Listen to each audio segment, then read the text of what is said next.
Hello and welcome to The Content Bite, a podcast for freelancers who use their words to make money. I'm Rachel Smith, a freelance journalist, copywriter and content producer. I'm also the founder of Rachel's List, a jobs board and community for Australian writers and other creatives. And I'm Lynne Testoni. I'm a journalist and content writer as well. Rachel and I are your weekly co-hosts, and every week we bring you all kinds of tips, tricks and some fabulous guests to help you make the most of your freelance business. I just want to give a shout out to Rounded, our sponsor, because tax time's coming up.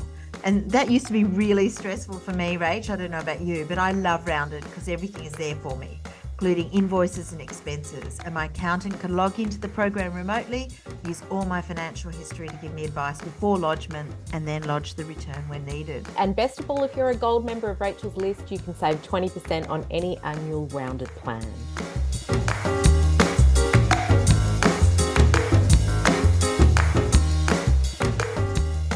Hey Lynne, I've got a question for you. If you could train in any kind of copywriting, what would it be? Well, I have to say that the thing that's really interesting me at the moment is email copywriting and email marketing, because there's so much work. In fact, I've just finished a big project on that this week, and it's something I've done a lot of. What about you? Well, I wish I could say there's one thing I want to learn and specialize in when it comes to copywriting, but so much of it intrigues me. The perfect landing page or the perfect funnel or even email marketing. I love all of it. And that's why I'm really excited about our guest today, Krystle Church, who's an amazing copywriter and coach. And she's currently based in Mauritius, where she's talking to us from today. Yeah, that's lovely. Lucky her. I think we're going to have to ask about the nomadic lifestyle as well as get the story behind her fabulous business. Lots of tips and ideas to come. But do you want to introduce Krystle first? Yes, love to. Krystle Church is a coach for copywriters looking to scale and the founder of the KC Copy Studio, a bespoke agency helping industry-leading female founders and modern brands grow with results-driven sales copy. The KC brand aims to empower and give a voice to women-owned businesses and take that message to scale. Welcome, Krystle. So great to have you. Yeah, welcome. I am so excited to be here. It's great. That's fantastic. Now, we were talking a little bit off air that you quit your primary school job in 2020 to become a copywriter at the start of the pandemic, of course. So tell us a little bit about that. Let's start with that story. Well, I didn't have the foresight into the pandemic. I'm glad that I didn't, honestly, because I was forced to take the leap without that additional thought in mind. And the pandemic really proved to me that the choice was the right one to make. I saw a lot of friends actually at the school that we had worked at lose their jobs when it got sold to another company. And it started to shed a little bit of light on the insecurity you can have when you don't really have control over your income and you're working with somebody else. So I quit my job right before the pandemic started. Then everything kind of hit the fan. And that was just a moment where it was like, oh, I'm in this, like 100%. I have to be here showing up for myself day in and day out.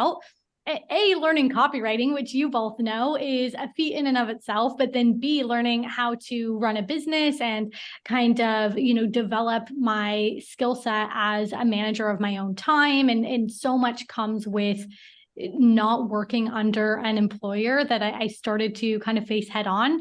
And it was a beautiful journey, lots of challenges along the way, but it definitely helped me get where I am now. Wow. So you were talking off air that you were teaching in international schools. Is that right? Tell us a bit about that. Where were you? Yeah, so my entire teaching career has been outside of the US. I'm actually from Portland, Oregon, but as soon as I graduated, I knew I wanted to take a teaching job in an international school. So the first one I did was in Romania. I taught at a British school there. That's where I met my partner now, actually. So then together we traveled around the world every couple of years, moving to a new country, a new job, a new challenge. It was really exciting and really just helped meet the needs in me to always be doing something new and something different.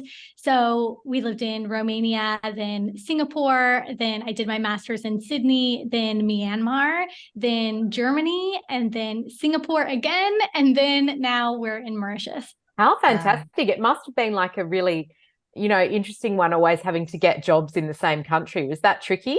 It's actually quite a blessing in the international school industry. They often want to hire couples because it's easier to have you come as a package deal together. A lot of times there's packages with your housing and other benefits included. So it's more cost effective for them to hire couples.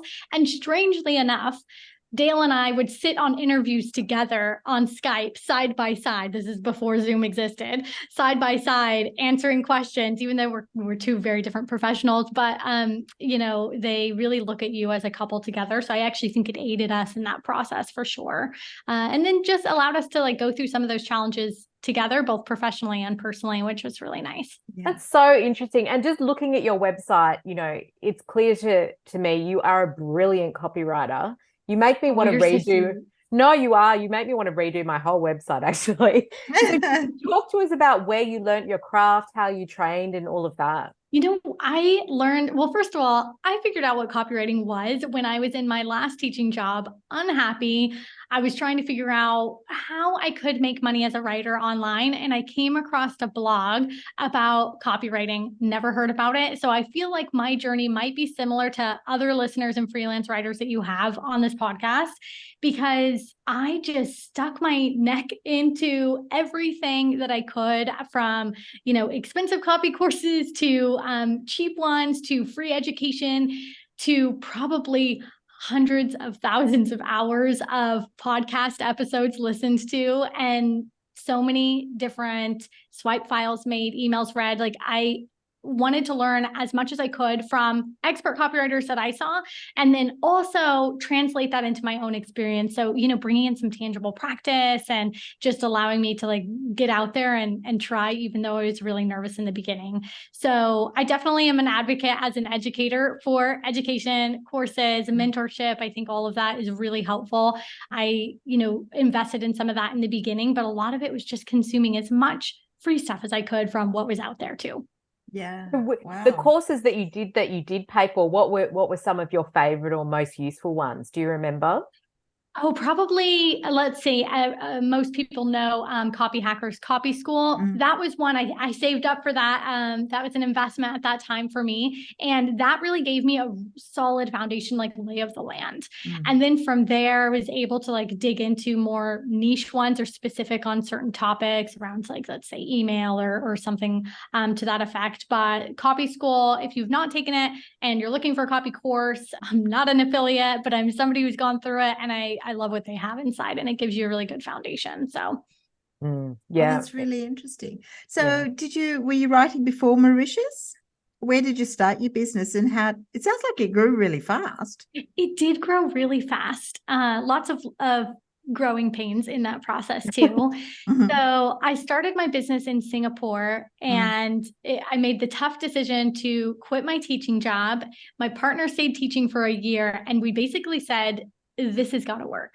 So I'll start it. You maintain some living expense salary for us. And then by the time I've been in business, our goal was 1 year that he could quit his job. So I really had my back up against the wall. You picked the most expensive country to do it in too. Honestly, you were so right. Yes, that is true. But we were tied there because he was in a contract. So at that time, it was you know what? I don't want to be going to these staff meetings for the rest of my life.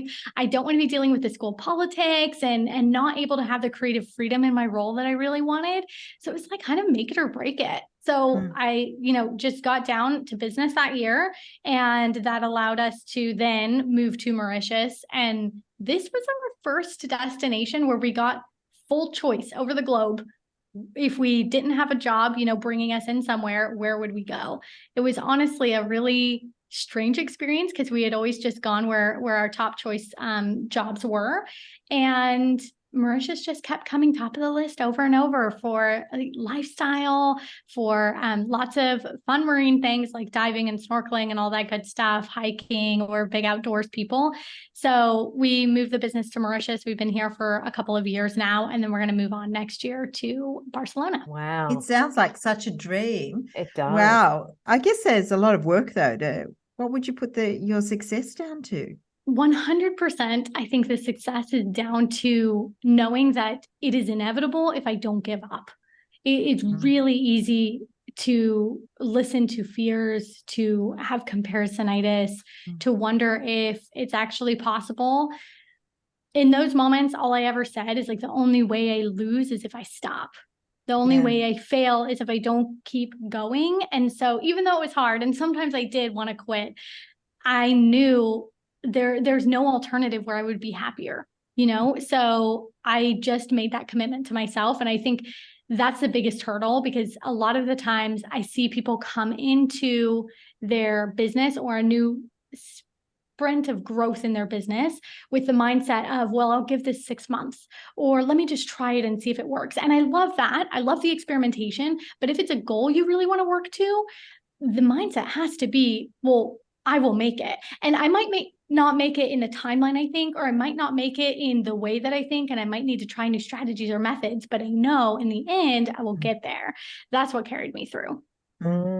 So were you really strategic in those early years, or did you make lots of mistakes looking back? Oh, I think everybody makes mistakes. At the time, I would have told you I don't regret any choices, but now, definitely looking back, there are some mistakes that I've made for sure.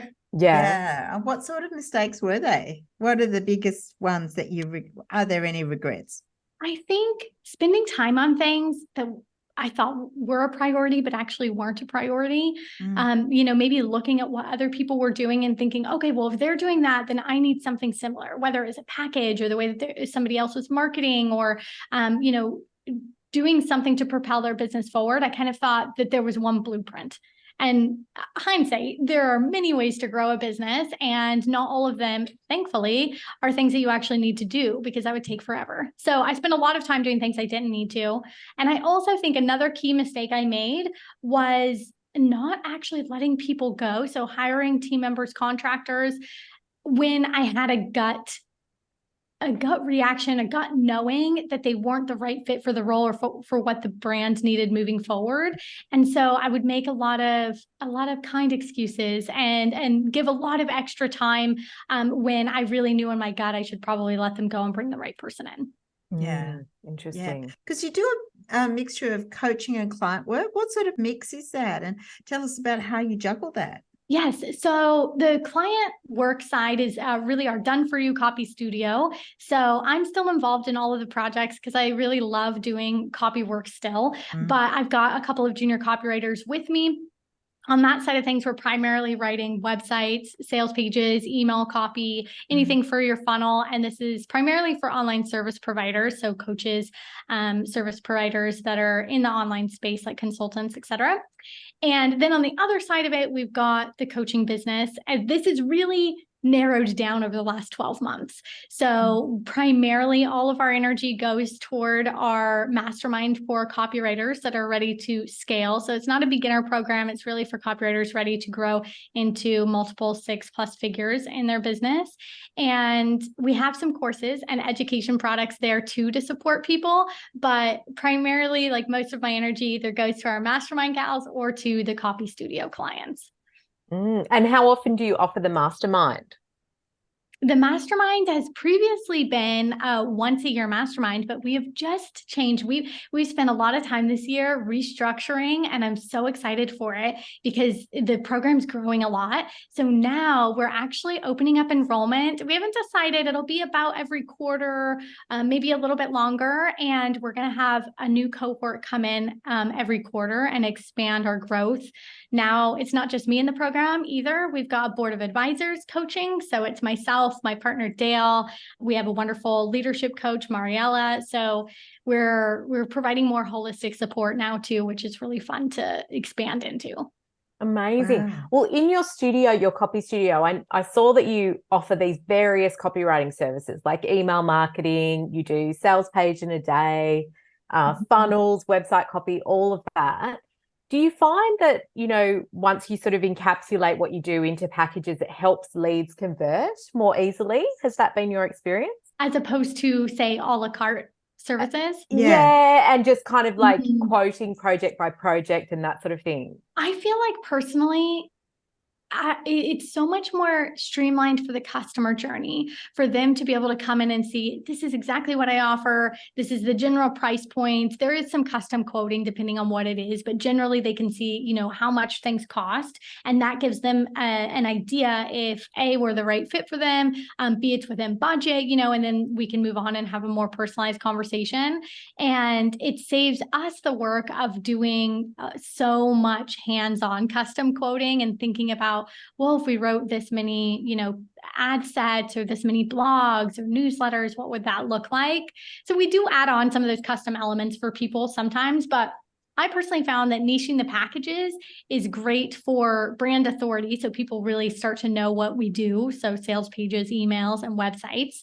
But then also it takes a lot of the responsibility off of my plate to then go and create custom quotes for, you know, everybody that comes in the door. I'd love to ask you the way that leads come to you. Like, is your SEO just amazing, or, you know, do you have a quiz? How does it work? Or do you probably have multiple ways? Yeah.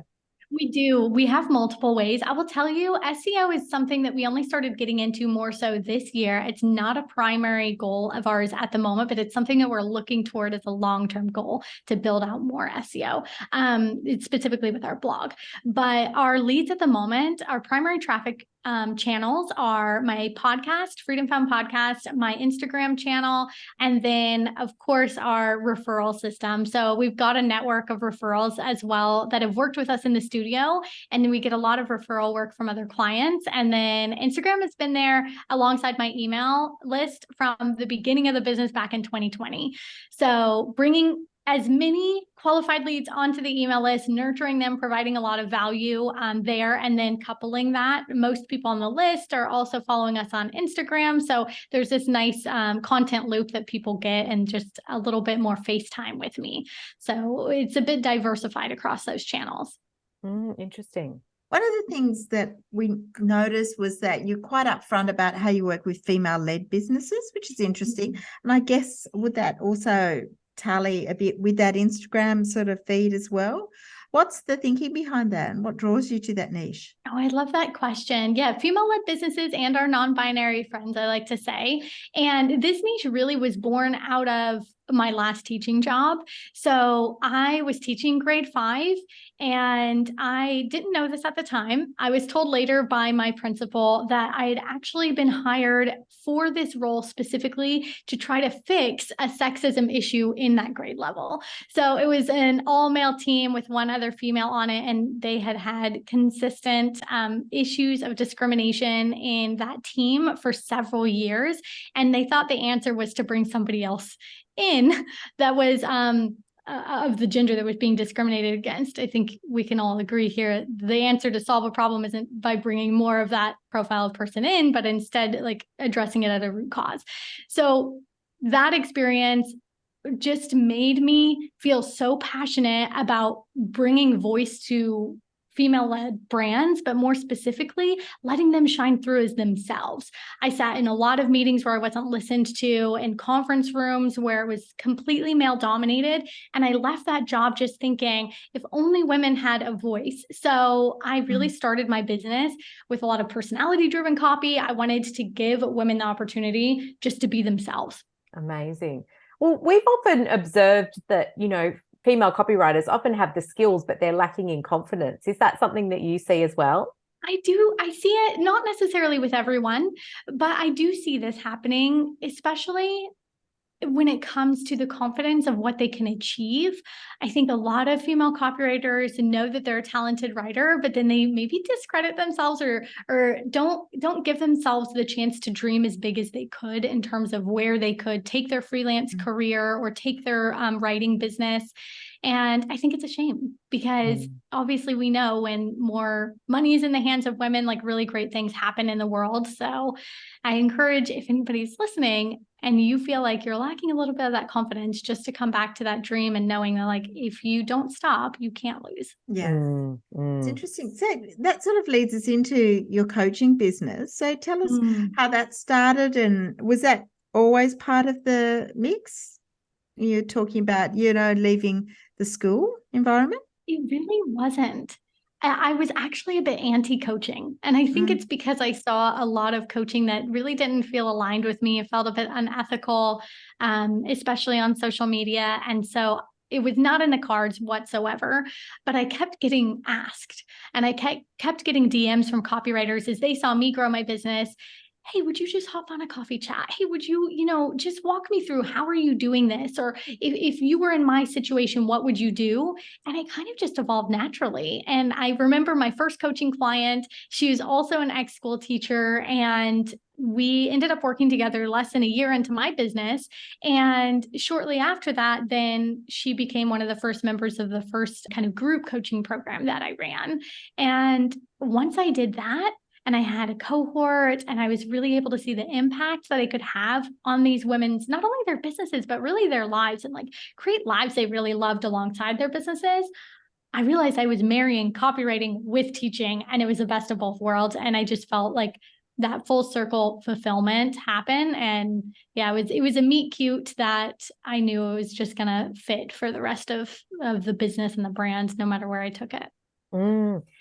You've mentioned that your coaching and the mastermind is quite separate. So how does the mastermind operate? So the mastermind really operates on, well, let's say a daily, weekly, and a monthly basis. So on a daily basis, like before I hopped on here with you two, I was actually just checking and going through and replying to some of our clients and their notifications and their questions. And so we have a community, a private community, where, you can ask me or the other advisors anything that you need at any given time, but also the other cohort students. So that's daily. Then on a weekly basis, we have either a coaching call, or I put together a lot of custom trainings. So I usually am putting together a masterclass. The gals have just requested to learn more about how to hire their own junior copywriters. A couple of them are wanting to subcontract work out so they could work on creating a course or something else for another stream of income. So right now, the next thing I'm going to be creating is a custom masterclass on that for them. Then we've also got coaching calls that are more like hot seat coaching. So in real time, okay, you're trying to hire somebody. What's going on? What questions do you have? What hiccups can I help you avoid? And then on a bigger scale, we have other events too. Like this month, we have a wellness session. So somebody's coming in and teaching like a breath work and yoga session for our gals. So we like to balance both the business growth, and we're usually like quick to ideate and implement, but then also the lifestyle. So let's plan our time off. Let's make sure that you're not, overworking your hours, and really looking at their business holistically. And is the masterclass separate to that? Well, that's all in the masterclass, is sort of coaching? Yeah. Yes, that's all inside the mastermind. I've seen a lot of copywriters sort of gravitate towards teaching and coaching, particularly in Australia, but we've seen it in the US and the UK as well. Why do you think that is? I feel like part of it comes because our space is so unregulated, and there's no like formal education out there. So the only way we can continue to evolve as an industry and help each other grow is by teaching each other and learning from one another. So I think that that's where it's born from. It's really just us all out here trying to lift each other up, because this is all we have, right? Yeah. That's interesting. And it's so rewarding as well, I suppose. 100%. Yeah, what you were saying, you started to realize the impact, and that was really, I imagine, really rewarding. And have your students gone on to do things, that you've just gone, wow, what are some of the favorite stories from people who've graduated, I guess? Yeah. Incredible things. I mean, we've had students go on to be on like top channels or podcasts from people that like they had on their dream list for so long. We've had lots of students go on to obviously revenue is a huge piece of it. So we really help people, hit their first 6 figures, but usually their second or third 6-figure mark in there. But then more so, it's that lifestyle piece that I've mentioned. We had a gal in last year's mastermind who had taken more vacation time than like the last 10 years combined. And it was just about planning it out, getting strategic, obviously bringing the revenue to help her do that as well. But that's the biggest win, is when I hear women saying, hey, my family and I just decided, one of the women actually inside this current cohort sent this message. They just decided it's been a dream of theirs to always leave their cold winter home and go down to a tropical destination for Christmas. They've just booked a dream vacation and they're taking the whole family down there for Christmas for a couple of weeks. And that's the biggest win to me, is like when you can use your business to fuel a lifestyle, to fuel quality time with people that you love. Oh, Yeah, wow. that's the dream That's for sort all of what us. you're doing, isn't it? Yeah. Yeah, I know. It's also meta. So you've talked a lot about growing a business. I mean, it's only been 3 years, so it's been really fast. And you use copywriting to attract leads. So tell us about your email marketing campaign and things that you do for your business. Yes. I mean, email is hands down, like if I took that out of my path in the last 3.5 years, I don't know if I would have a business today. Even with all the other like methods and strategies that I've deployed, email and the copywriting strategies I've used within it have helped me connect with people on a deeper level, like a human level. And that's what I love so much about it. So if you were to see, week at a glance, an email that's sent to my list, you would see an email that's like usually quite story-based. It's probably a bit funny or ridiculous. I tell a lot of ridiculous travel stories in there, but then I also will balance it out with a lot of copywriting education. So whether you're a copywriter or a writer, content writer wanting to learn, or you're somebody writing copy for your own business, then we have a newsletter that we send out that's called the Copy Classroom. You could literally submit your copy to us and we review it, my partner and I. And balancing this story element with education, I think, has been the best of both worlds, because it allows people to connect with you as a human, but then it also helps educate, helps showcase you as a knowledgeable source that people can learn from. And when you combine those two things, then you have trust. And so that has been like hands down my strategy the last 3 years, and me just experimenting with it too. Like I had no idea what I was doing when I started. I say to my team all the time, like, I still don't know. It's all an experiment. We see what's interesting to people and what's helpful. And that's what we send. Fantastic. It's so interesting what you say about storytelling, because, as Lynne and I are both journalists, so, we are so used to being behind the story, like we're not in the story. But when we did a conference recently, we experimented with storytelling emails, and they just have such a massive impact with people. It was quite a surprise, wasn't it, Lynne? Yeah, it was. It was interesting. Yeah. It's a big stretch for us because it's usually less personal. That's amazing. Yeah, but now we're trying to do more of that, because it's so much more amazing than, say, the how-to emails in a way. Like they seem to connect so much better with people. So that's interesting. Oh, I'm so glad that you've tried that. Well, I would love to see that personal side too from you two. And I think too, just like hearing about from the journalist perspective, like what goes on behind the scenes of it as well. Yeah, absolutely. All of that could be, part of a storytelling email campaign. I suppose we don't really think about it because we're so trained to be behind the scenes so much. But when you end up doing what we do, which is where you bring copywriting and content writing into the mix of what you do, you have to start thinking differently about engaging people. And so that's been a journey for us as well. Yeah, I say I'm always learning. Yeah. And it's so important to put that human element into copy. And absolutely. Whatever sort of copy you're doing, even whether it's even a product description or something really banal, having a person in it or some sort of human element tends to raise the bar. Right. Yeah. It really does. Yeah. So which kind of brings me to my next question, because you obviously coach a lot of writers, see a lot of writers, have them in your groups. What sort of mistakes do writers make over and over? Oh, this is good. Okay, well, from a growth perspective, so if they're wanting to grow freelance career or a business, I feel like it comes down to two different things. The first is second guessing yourself and thinking, oh, I don't know if I could, or I don't know if I should, or, oh, what will people think about this? Caring way too much about the answers to any of those three, because the answers to any of those are likely just stories that we're telling ourselves, right? It's our brain keeping us in a safe zone instead of wanting us to venture out and do something new. So lacking that trust that you can get there if you just put one foot in front of the next over and over and over. And that brings me to the second most common mistake I see is lack of consistency. So I see a lot of writers starting something, getting really excited. In the beginning, you come up with an idea, you tell your friend, you tell your partner, and you're like, yes, oh, isn't this so great? It's really easy to lose steam when you get in the actual monotony of executing the idea. And so what happens is I see a lot of writers plant seeds. They've got new ideas for what they want to offer, or new ideas on how to grow their business, or they want to make a course, and they plant all of these seeds and they don't let them actually germinate. They don't actually let them have the time in the soil to grow into what they need to be before they move on to the next thing.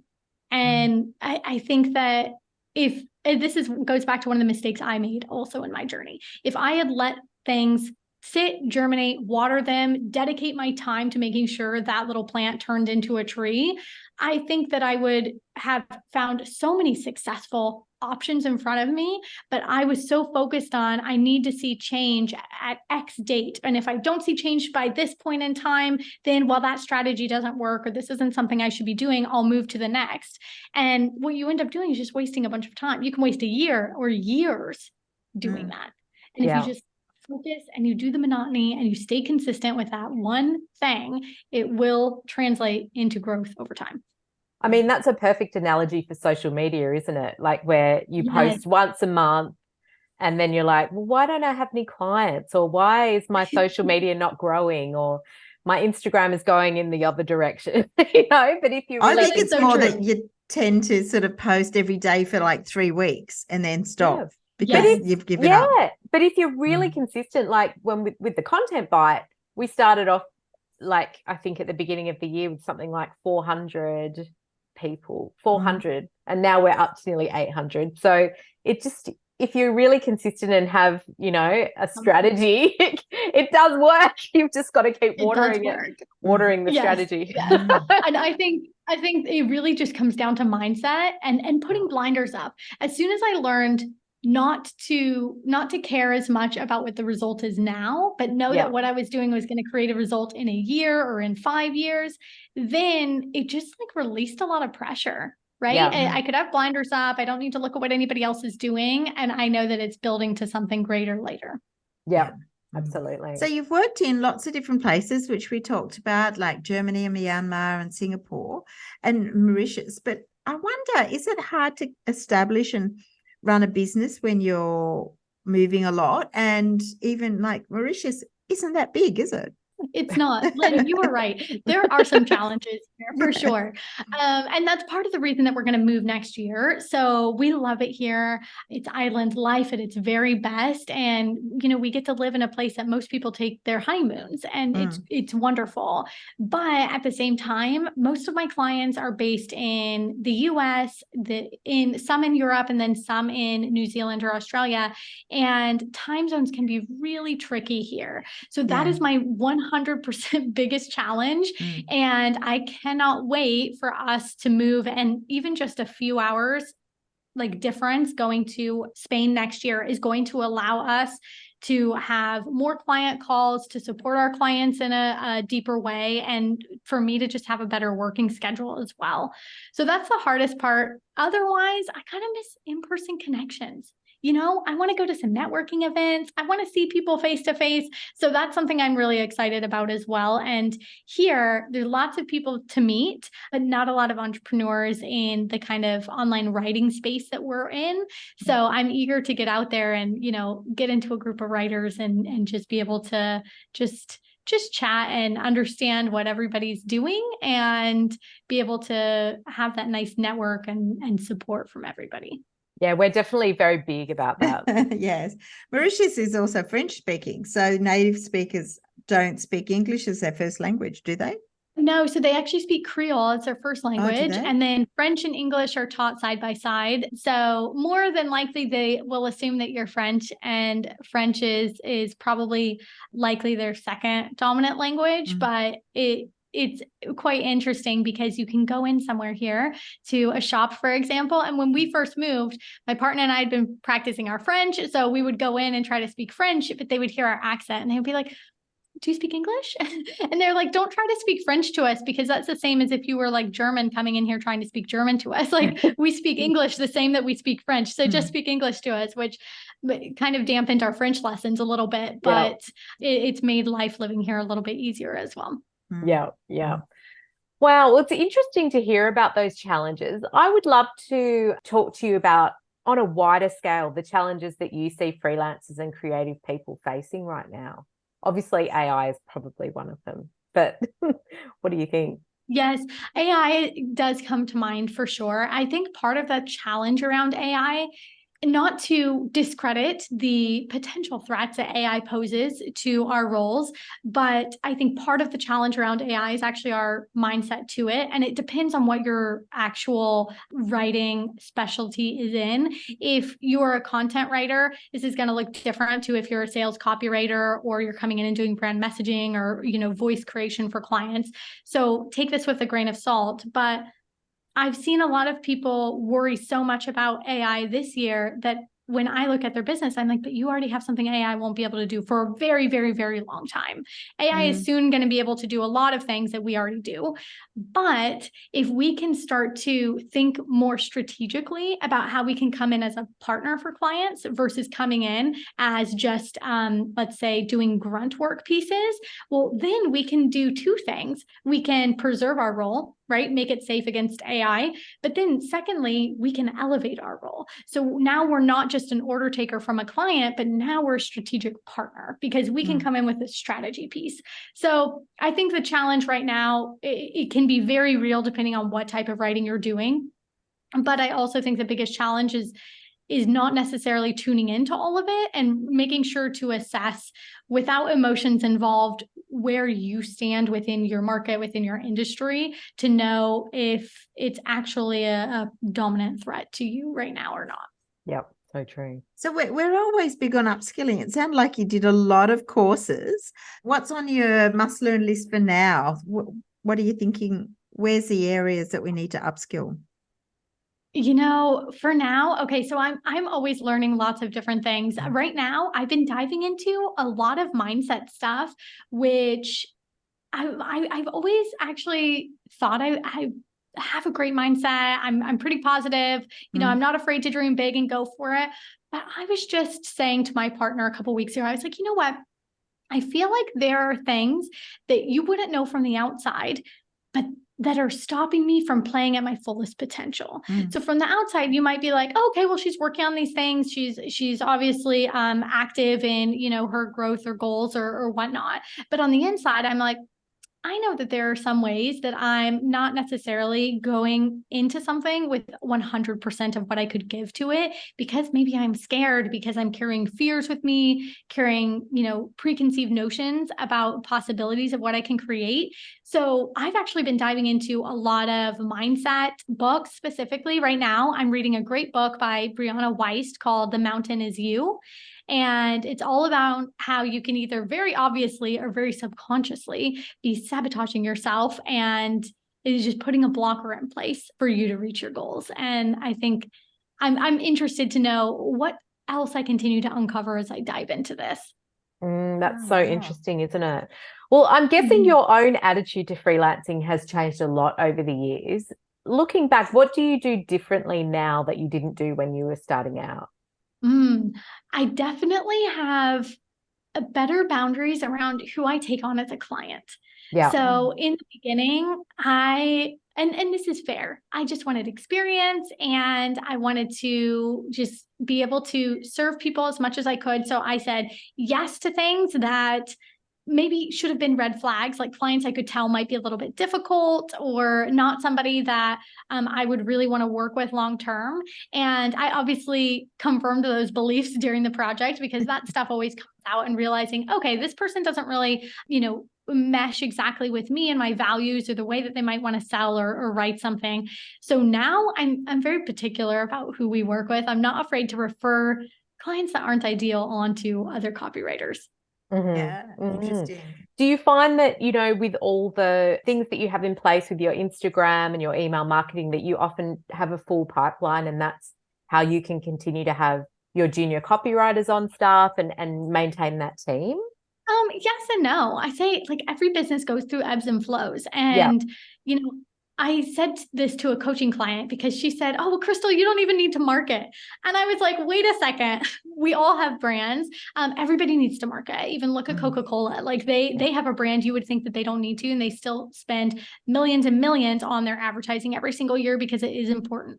So for me, there are always ebbs and flows. I think this year there have been particularly some that have come, and what they've done is actually make me try new things. When we've had ebbs in the copywriting clients coming in, it made me sit back and say, oh, okay, so we have to do things a little bit differently. I don't know if you've read the story of like, where's the cheese? Who has my cheese? Oh, yeah. Who's moved the cheese? Something like that, where like the mouse is going back to the same piece of cheese over and over and over. And one day it's not there.